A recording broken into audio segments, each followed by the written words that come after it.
Thank you for coming and appreciate your participation.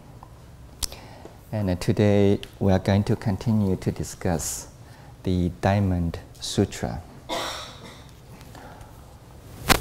Every time when you hear self is not real self, there's no permanent self exist, but we call this a self. Sometimes I will say, when the person describe Bel Air Boulevard, there's no permanent, unchangeable boulevard exist in a reality. But we call this road Bel Air Boulevard. So it's a kind of a teaching. We constantly learn from the Diamond Sutra. When people hear all those teachings, sometimes they have a question: what kind of eyes that Buddha has? Does Buddha see things differently from us? Today we are going to read the chapter 18th. Some just like us, but some will be different from us. Okay. Right now, if you have a copy, let's read chapter 18.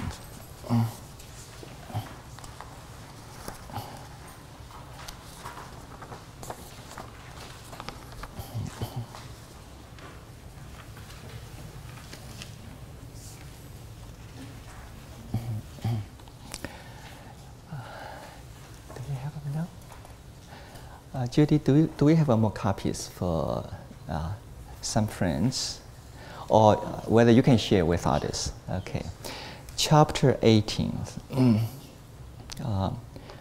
Louisa, do you find chapter 18?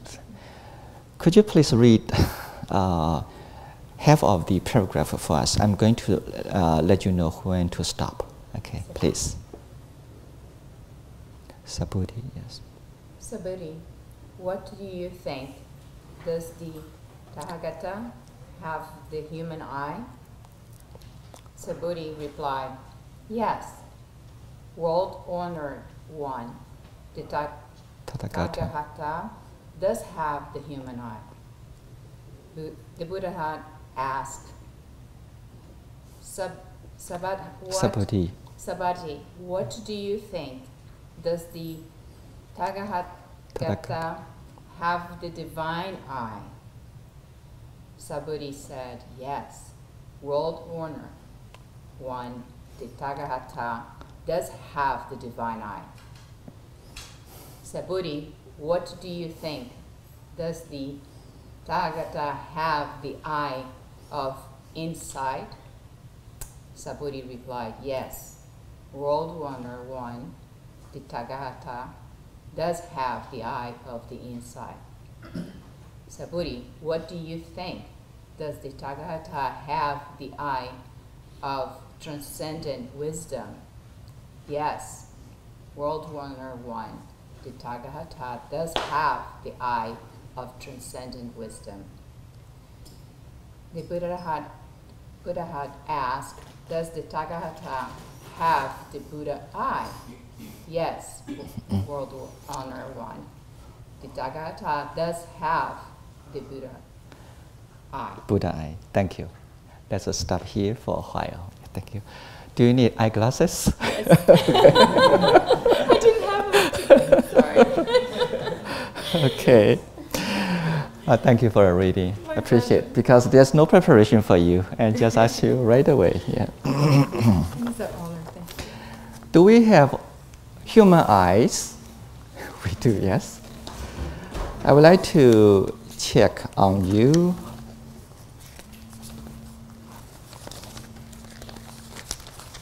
I'm sorry. Can you see this picture clearly? Can you see it? Yes. Okay. How about friends in the back? Can you see this clearly? Okay, Ray, you shake your head. All right. This is a very interesting picture. That's why maybe later all of you can take a closer look. President Obama and the State Secretary Hillary Clinton, they visit Burma. When they were in Myanmar, they pay respect, they visit the pagoda in Yangon. When they go there, they had to take off all their shoes. That is a very interesting part. No shoes, okay. So that's why I keep this magazine with me. Okay.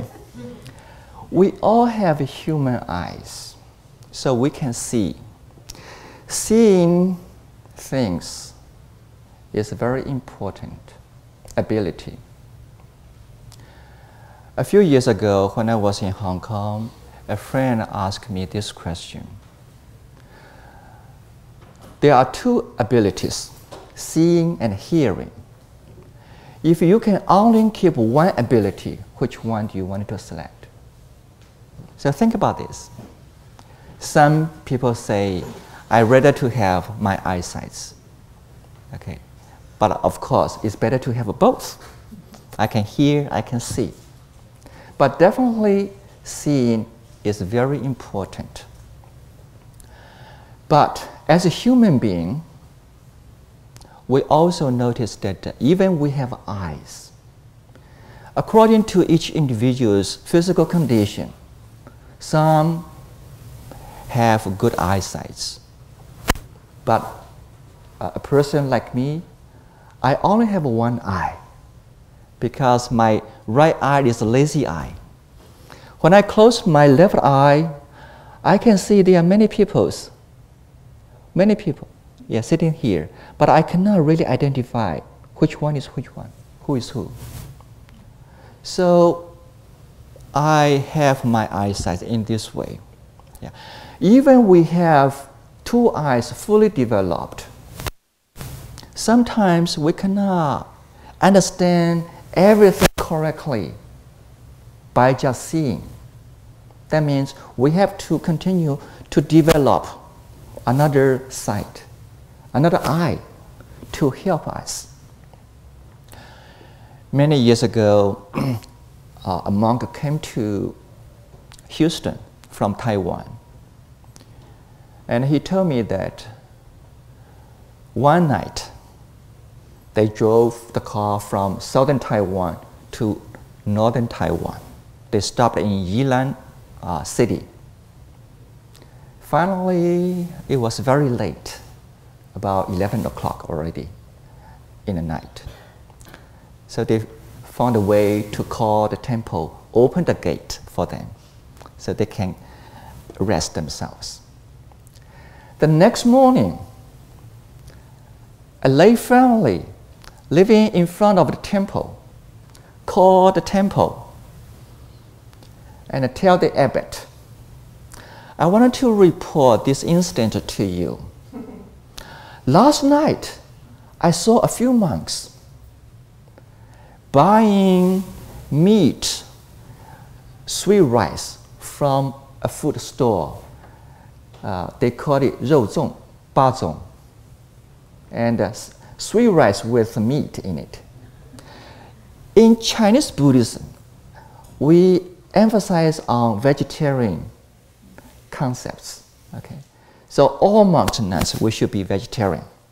So when a person says that a monk is eating meat, it's a very serious criticism. It's a very serious matter. The abbot was shocked. Oh, monks living in the temple. During the night, they bought meat for themselves. It's against the rule in the temple. So this abbot called all the monks, came from southern Taiwan, and asked them this question. Did you go to the food store, buy meat, sweet rice? No. We stopped there for a while, just try to find some changes, because we wanted to call the temple. In those days, no cell phones yet. You have to, call people from public phone or somebody's phone. They have to have coins for the phone. So we went to food store, asked the owner, gave us some change. So they did exchange monies, paper money for coins. So the layperson who saw this kind of a phenomenon, in her mind, she thought monks are buying food from this store. So seeing something, understand something, the understanding may not be correct. Okay. So this is a human eyes problem. We cannot see everything clearly. So over here, from human eye, we continue to develop another eye, but it's not necessary for every one of us to have this. If you have this, it will be better. So secondly, a while ago you read divine eye. Divine eye, I don't know. In English, how are you going to understand the word divine? When I check on the dictionary, divine means God's eyes. Someone who's very powerful and who can see things better than human eye. But in Chinese translation for this sutra, we call this eye heavenly eye. When we say heavenly eye, it means this eye can be developed everywhere, including this world. When we say heaven, it doesn't mean we have to go to another place. In Buddhist concept, heaven can be everywhere. So when a person who develops this eye means this person who has deep concentration, because this eye is related to concentration. When you practice meditation for some time, you gain very deep concentration. You can develop this heavenly eye. You can see farther. You can see things in darkness. And you can see things through obstacles. Yeah. I remember that when I read Venerable Xu Yin's biography, I think this great master in China, about 60 or 70 years ago, and he was so compassionate. He was so kind to everyone. And he taught so many disciples in China and also overseas. Venerable Xu Yin. And there's a book in library about his life. And he mentioned this story about himself. He said one very early morning, he was sitting in meditation hall in Jinshan Monastery, Jinshan Si. And after sitting meditation, suddenly he saw a monk who was walking in the yard and used a restroom far away. There's a restroom, this monk walking through the yard and used it. And also he came back from the place. So during meditation, he saw this. But after he finished his meditation, he really actually opened his eyes. He saw there's a wall in front of him because he's sitting in the meditation hall. There are walls around it. So he was curious. How could I see this phenomenon a while ago? It's impossible. So he went to the monk's place, asked him about this incident. Venerable, did you use restroom at a certain time? The monk said, yes. I walked through the yard and used the restroom at 2 o'clock or 3 o'clock on a certain time. Then he said, oh, This is a kind of experience. You may not be able to always keep this ability all the time, but he did experience this kind of eyesight during deep meditation. So heavenly eye, simply we call this ability you can see far, you can see through obstacles. Okay. Even in Buddhism, we do mention this kind of ability, but we don't encourage Buddhists to ask this kind of achievement during meditation, because it's a kind of attachment. Some people, they will say, let me meditate, let me have heavenly eyes, so I can see through the wall. I'm going to know where is the money. Maybe I can do something else.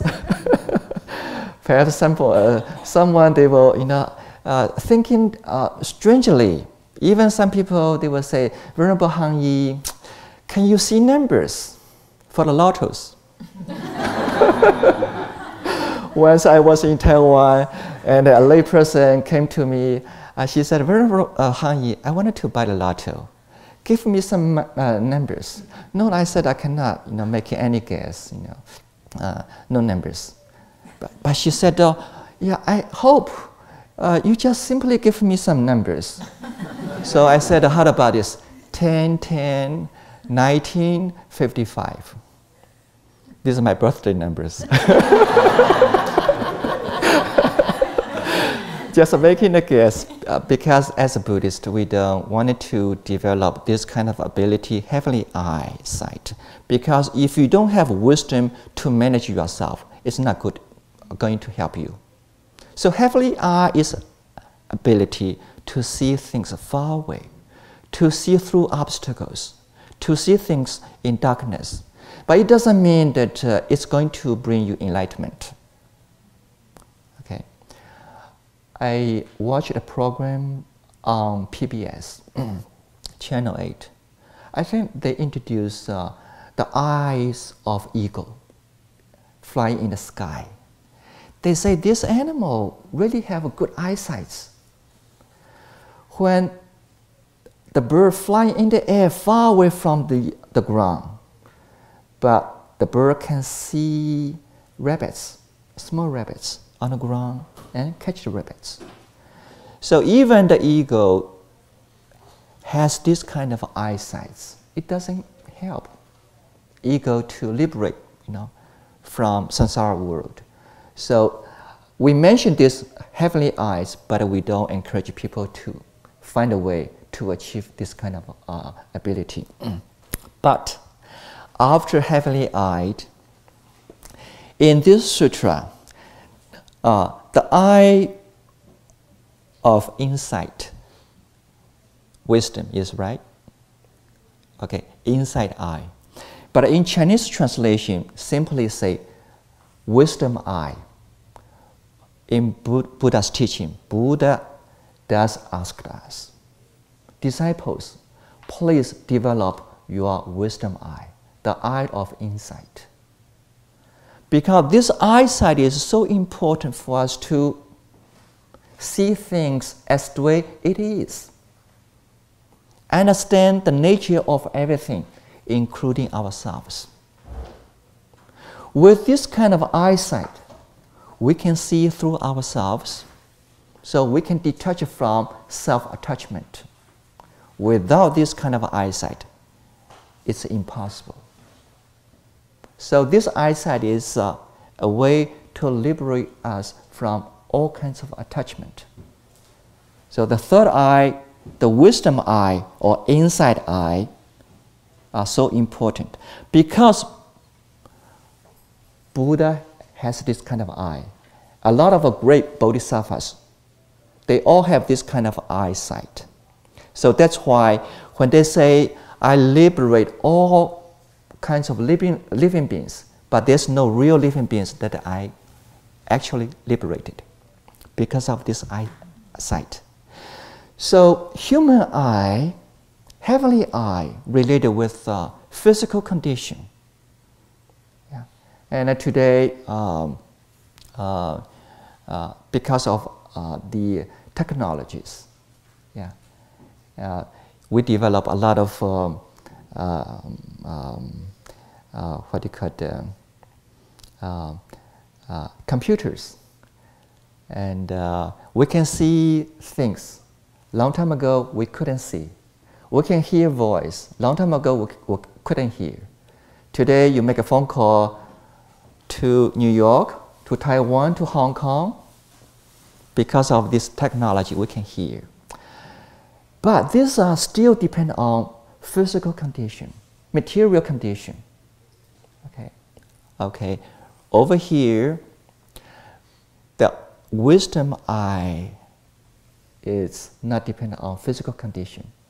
We have to develop our mental stage and purify our thoughts in order to achieve this goal. So it doesn't matter you are female or male. It doesn't matter you are healthy or not very healthy. It's not related physical condition. It relates with your mental stage. And after wisdom eye, the fourth eye is Dharma eye. But over here, Venerable Tina Han translate this into these terms. Transcendent wisdom eye. But in Chinese translation, we have another name, Dharma eye. Dharma eye means after you have wisdom eye, you're still able to see everything clearly with their relationship. You know how this phenomena changing into another phenomena. We call this Dharma eye. Dharma means phenomena. You can see all kinds of phenomena clearly. Then we call this Dharma eyes. At this moment, I would like to use the temple's facility to describe these four kinds of eyes. When you come to the temple and you see the sign, okay, this is a Jade Buddha temple. You see the buildings and you see the courtyard. And finally, you end up here. You see Venerable Hang Yi, who is sitting here. I think we all use human eyes to see the temple. It's very, very easy to understand. How about someone who comes to the temple? He's still standing in front of the gate. He never entered the temple, but he sees through the walls. He saw Venerable Hang Yi sitting in Guanyin Hall. This is very unusual, is right? And we may call this heavenly eye. Okay. Okay. After these two kind of eyesights, if someone who see Jade Buddha temple, understanding this building, this temple is conditional existence.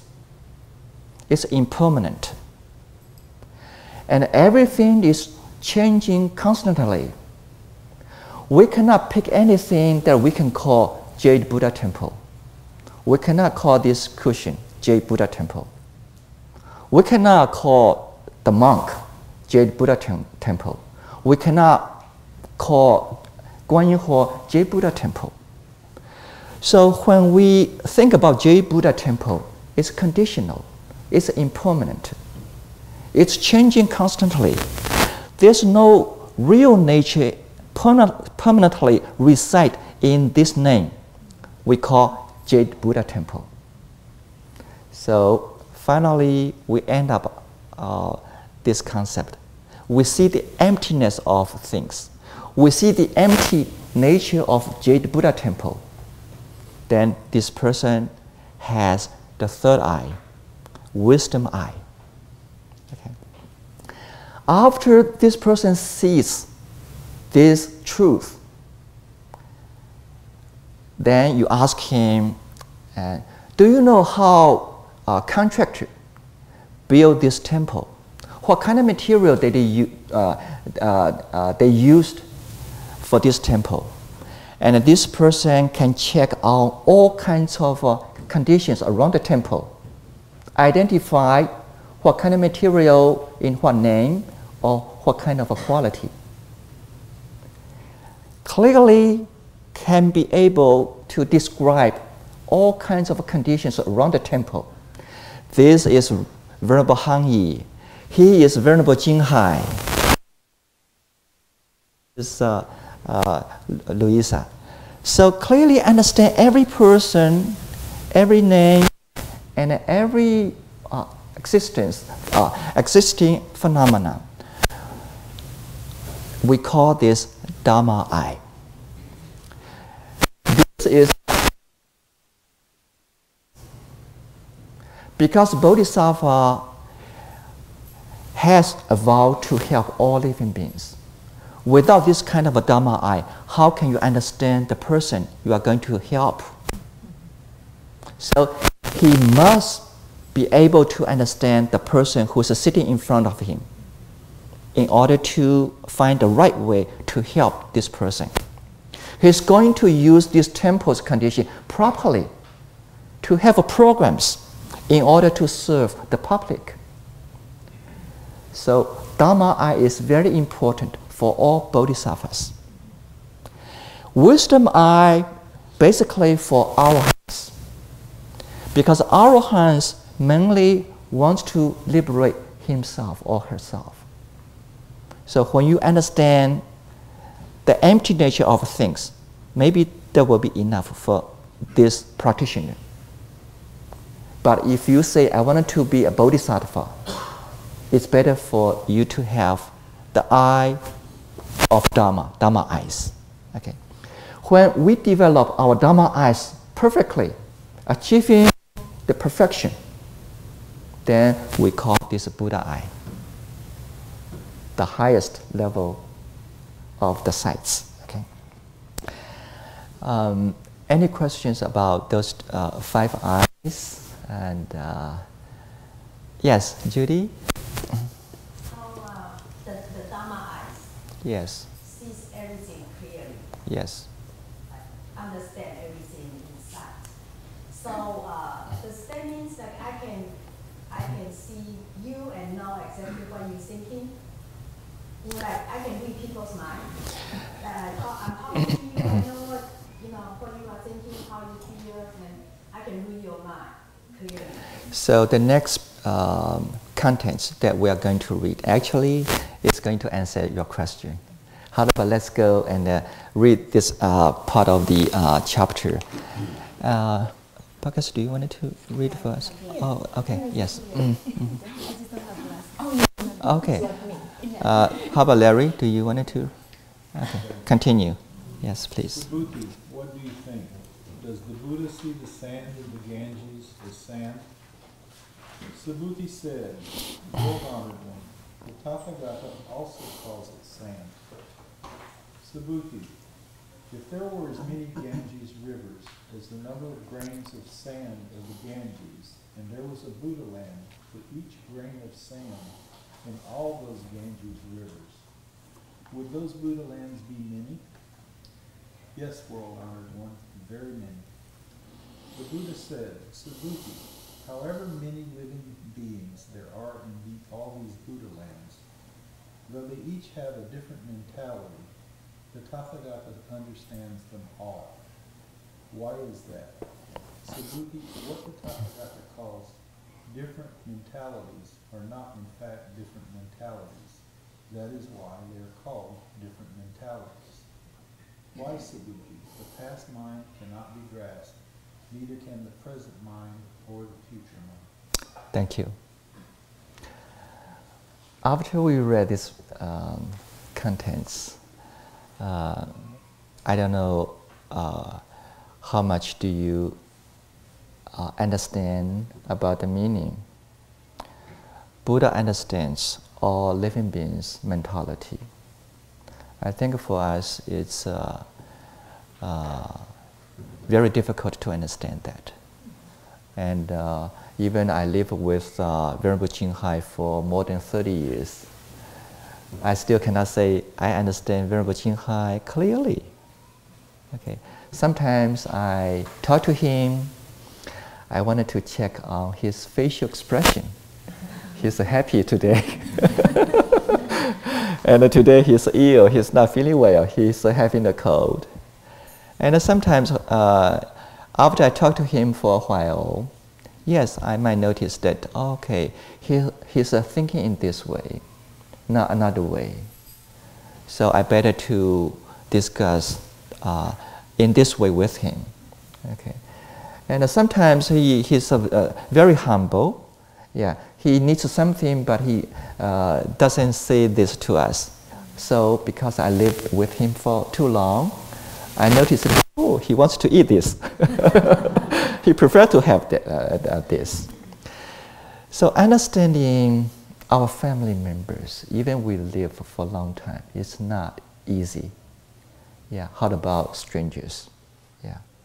But according to the Sutra, Buddha does have this kind of ability because he has human eyes and heavenly eyes, wisdom eyes, and Dharma eyes. And when Dharma eyes reaching the perfect stage, he's able to understand each individual who's in front of him, talking to him. So that's why here to help others, more able to help others. I think today at the temple, the difficulty is I see friends coming to the temple. Or basically, I do want to serve all those visitors. Just because I cannot understand everyone's needs. So that's why sometimes I might do it right. Sometimes maybe we did not notice that we have to do something in order to meet this individual's needs.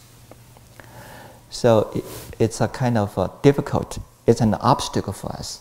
And for Buddha, it will be easier because he understands everyone. When we say Buddha understands human beings, living beings' mentality, I think the first understanding is related with wisdom eye. This wisdom sees all living beings in the same level. We are based on sanyata. We are related with the nature of emptiness. Everyone is equal. So in this stage, Buddha doesn't see anyone is different. Everyone is equal. So he treats everyone equally. Another ability is based on his Dharma eye. He can see each individual's differences. So it's not easy. So that's why when we say, I want to be a bodhisattva, this path is not that easy to achieve. It's going to take a long time to accomplish. So being a bodhisattva, in Buddhism we say, you have a great vow in order to support yourself. Otherwise, through all kinds of learning process, not every individual can sustain this kind of a practice. But this path does develop our Dhamma eyes. So one day we can attain Buddhahood, then have a Buddha eye. Let me tell you a real story in China.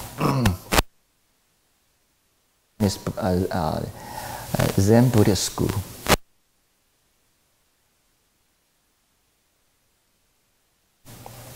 There was a monk, Venerable Desan. Venerable Desan, he spent so many years on Diamond Sutra. He studied this for so many years. So finally, he had a commentary on this sutra. They called this Qinlong Shu Chao. It's a book written by him. And one day he heard a news, some report from some friends. There was a venerable great master, Zen master, Long, living far away, Buddhism over there. Very strange skill. And Venerable Dosan probably Venerable Longtan never studied Diamond Sutra. So it's my responsibility to go to his place, teach him this sutra, Diamond Sutra. So he carried his book with him, walk on the journey for many days. Finally, he reached a small village near the monastery.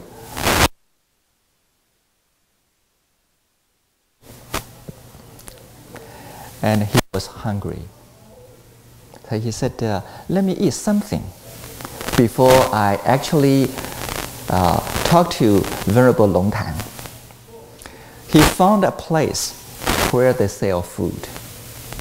The owner of the store was a lady, an old lady. And he talked to the lady. May I have some pointing mines? May I have some pointing mines? If you translate this into Chinese, what would you say? Pointing mines. Yeah, pointing mines. Chen Yansu, what would you say? 点心, 点心, 点心. Okay, 点心. Pointing mines. I don't know how Chinese describe your snack, small food, by using this kind of terms, pointing mines. Actually, pointing mind means something you wanted to eat before meal, before lunch, before dinner. Appetizer. But in Chinese, we have a special way to describe pointing minds. It's kind of very strange.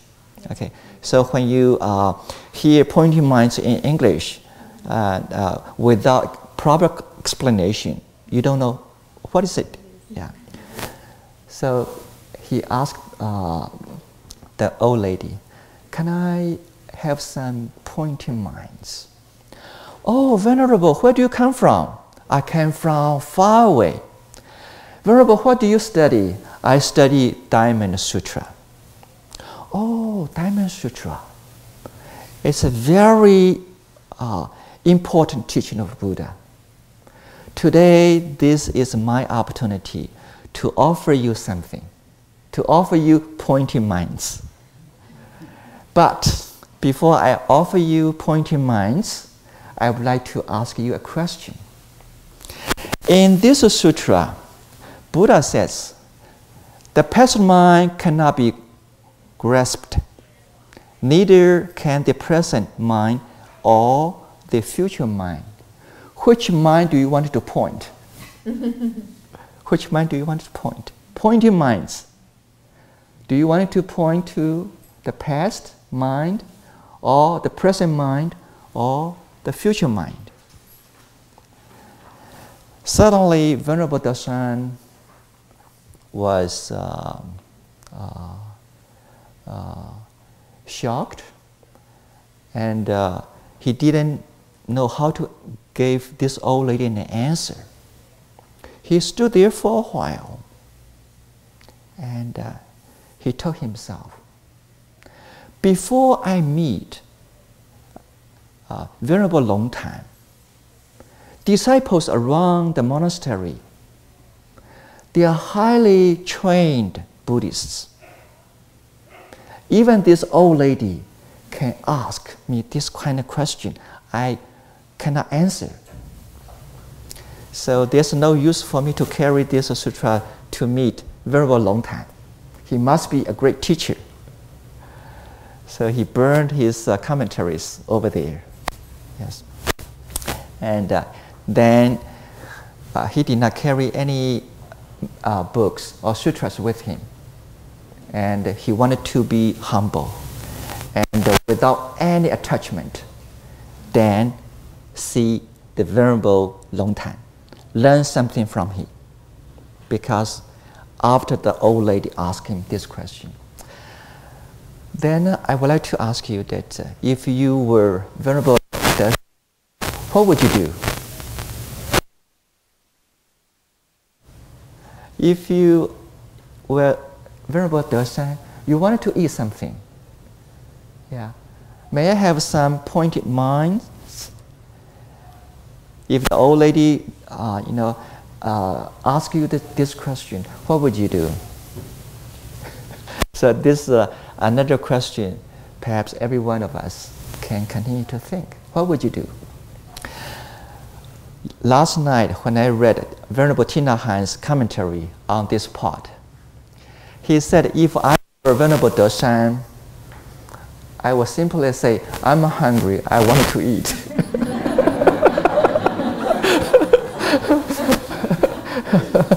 Don't discuss concepts with me. Yes. So when the lady already asked those kind of questions, she doesn't mean, she's not asking for a question of the real dedication, like real like real appetizer. She's asking the opposite way. So I would just tell her, I want the empty mind. I want to order an empty mind. Empty mind. The lady only will give you an empty bowl. This is what you want. So this is a very interesting story for Zen Buddhist monks to contemplate on. How are you going to understand the old lady's question? How are you going to understand her question? And also, based on your own understanding, how are you going to react? Sometimes in Zen school, you don't have to react by giving any words. Yeah, so that's why Venerable Tina Han, he said, I just wanted to point to my stomach, I'm hungry. I wanted to eat. And so Bel Air, but I'm still driving my car on Bel Air Boulevard. So this is a way let's contemplate on. We cannot really say there's a real Bel Air exists on this side of the temple. Yeah. Without this kind of understanding, people will say there's a real Bel Air exists in Houston. But actually, if we study carefully, there's no real Bel Air exists. Go on this street, check on both sides. Which part of a Bel Air you can call this is a real Bel Air? Every part is related to Bel Air, but no parts actually we can say this represents Bel Air. So this is the actual experience. So for this kind of experience, Buddha said there's no real Bel Air exist. But when you described how to get to Jade Buddha Temple, you still use this name. You come from which side? You drive on west of Bel Air or south of east of Bel Air. When you see Dairy Ashford, then you make left turn. So we are still using names, symbols. But part of a liberation or great Bodhisattvas use names, they don't have attachment. They only use those language symbols to help others to understand the real Dharma, to increase their ability on wisdom eye and the Dharma eyes only. Okay, so this is the teaching from this sutra.